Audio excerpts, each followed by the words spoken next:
Hausa, gani a Festi Hausa, zan waƙe Hausa Fulani a taron Hausawa na duniya.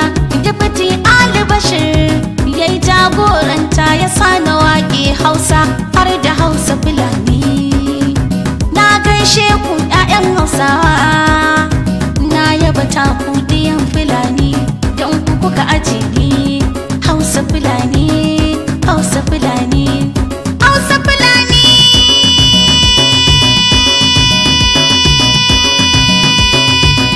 Hausa Fulani.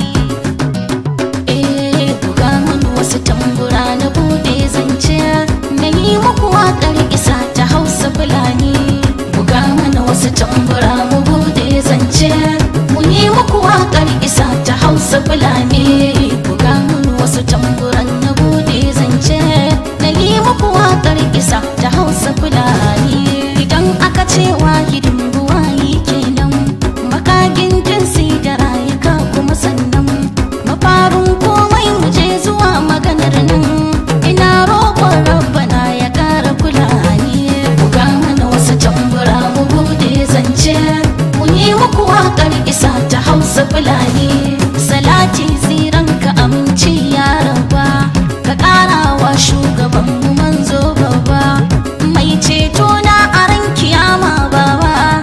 A yi mana yaran bi hadda Hausa Fulani. Buga mana wasu tambura mu bude zance, mu yi muku waƙar isa ta Hausa Fulani.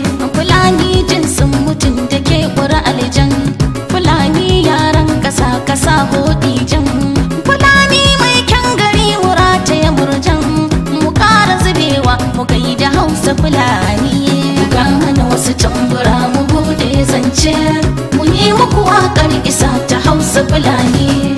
A tarihin duniya idan ka karanta, encyclopedia akwai magana ta, gurin duk historians mu je mu rubuta, bayani ne sai mu gane Hausa Fulani. Buga mana wasu tambura mu bude zance, mu yi muku waƙar isa ta Hausa Fulani.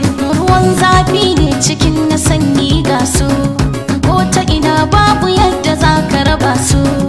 Hausa Fulani mu duba tarihin su, to za ku ga abu ne guda, ku zo ku taya ni. Buga mana wasu tambura mu bude zance, mu yi muku waƙar isa ta Hausa Fulani. Da farko dai sai na ce mu ɗau masarautu, ƙasashen Hausa aka kafa mu ƙara karatu.